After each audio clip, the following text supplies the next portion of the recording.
In today's video, we are going to look at some of the most interesting supernatural taboos and beliefs from the traditional Meru society. For those of you who do not know or may have never heard about this tribe, they are Meru 𝗣𝗟𝗘𝗔𝗦𝗘 ethnic tribe inhabiting the Meru region of Kenya on the fertile lands of eastern and northern slopes of Mount Kenya. Having said that, before we get to the main section of the video, I'd like you to smash the subscribe button below if you haven't already and turn on the notification bell.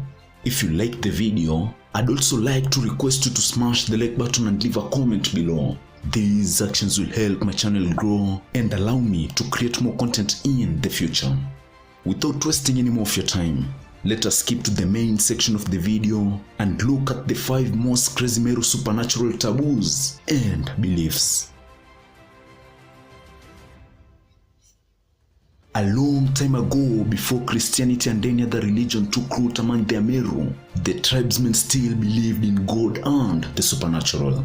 Unlike other religions, however, traditional Meru people believed that Murungu, which was the tribe's name for God, was not a supreme spirit out there in the universe, but was instead a good and great father who, even though invisible, provided for and watched over his people while at the same time living among them. This religious doctrine brings me to the next supernatural belief among the Meru. Among the different sub-communities of the Meru, the Mugwe was a divine leader who came to the aid of his people whenever they were faced with an issue. The fact he was divine also implies that he had some supernatural abilities, and some of his roles in the community included the following: foretelling things that were going to happen to the Meru in the future. This ability came in handy when neighboring communities who included the Akamba, Agikuyu and Maasai were planning on raiding the Meru. In these cases, the Mugwe will usually receive a warning in the form of a vision, which in turn gave the different sub-communities sufficient time to prepare for the imminent attack. The second role was blessing people before they undertook special activities such as marriage, initiations, long expeditions, hunting trips, and etc. The third role was blessing and advising warriors before they left for war. Like most, if not all, Kenyan communities back in the day, the Meru warriors wouldn't dare go to war before consulting with their religious leader to ensure that odds were in their favor.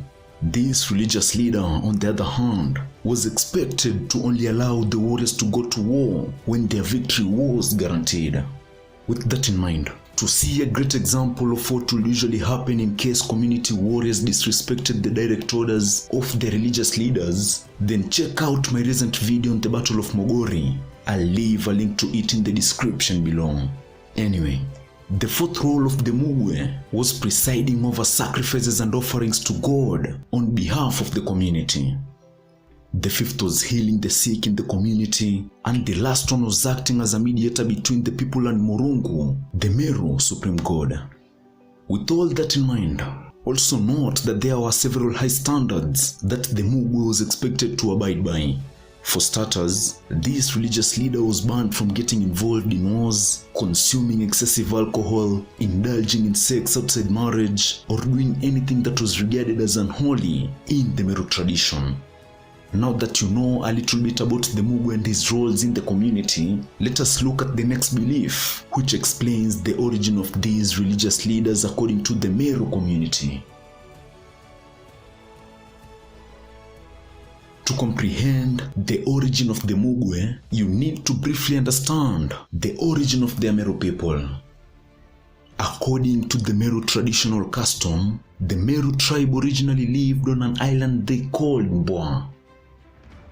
They lived peacefully on the island for centuries. Then one day, out of the blue, they were invaded by brown people wearing red clothes who used canoes to reach the island.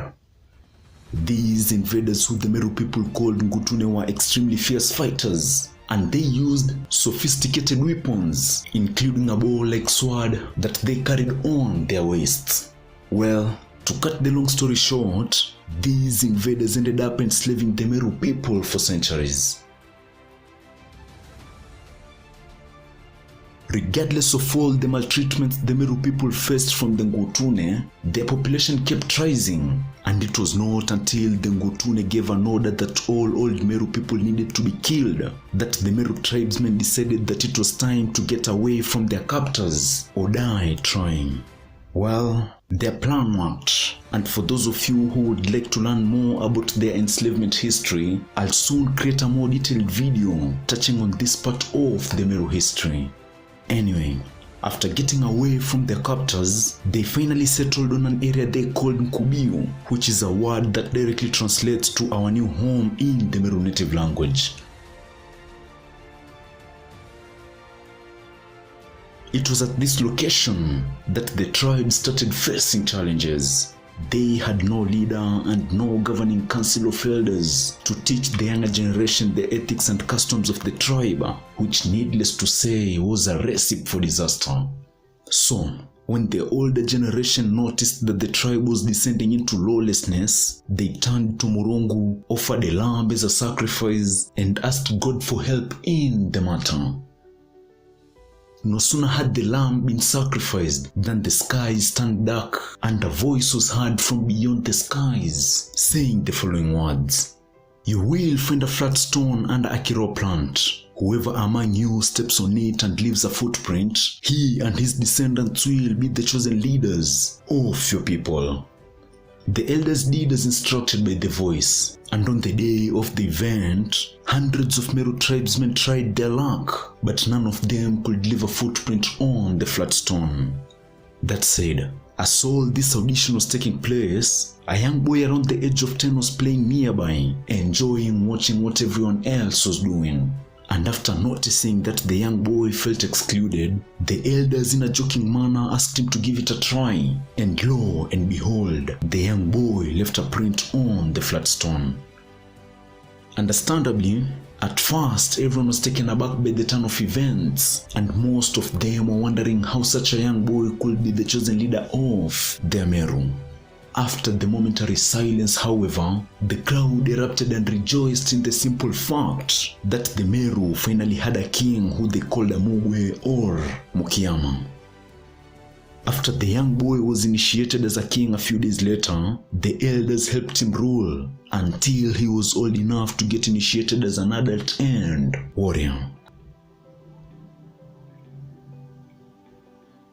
If you've watched my video on taboos and superstitions in the Gikuyu community, then you remember that one of the things I mentioned is that two different types of curses existed among the Gikuyu. These were the curses of abomination usually afflicting the men, and the curse of red thighs, which usually afflicted the ladies. Now, for those of you who are yet to watch the video, here is a simple overview. Men carrying the curse of abomination were destined to be unfortunate their whole lives, even if they did everything right. They were also some of the most despised individuals in their communities, and no one could really give a valid reason as to why the gentlemen were so hated in their communities. Ladies carrying the curse of red thighs, on the other hand, were predestined to lead a life of solitude. If they married, regardless of how many times, all their husbands will usually pass away shortly and mysteriously. Well, with all that in mind, the curse of red thighs, which was referred to as Sherondune in the native Gikuyu language, also existed among the Meru, and the ladies afflicted with this curse were referred to as the Ngirani. Unlike the Gikuyu, however, the Meru seems to have found a way around this curse. Their custom stated that these ladies were only not supposed to get married to young men. Instead, they were advised to allow themselves to get married off to old men as second or third wives.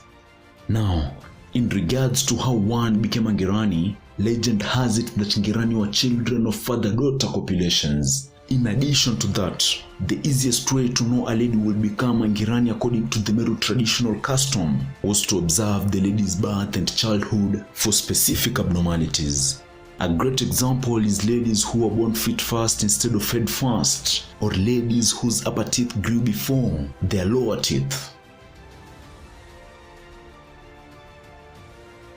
After a death in the traditional Meru culture, members of the grieving family were not allowed to visit or get visited by any outsider.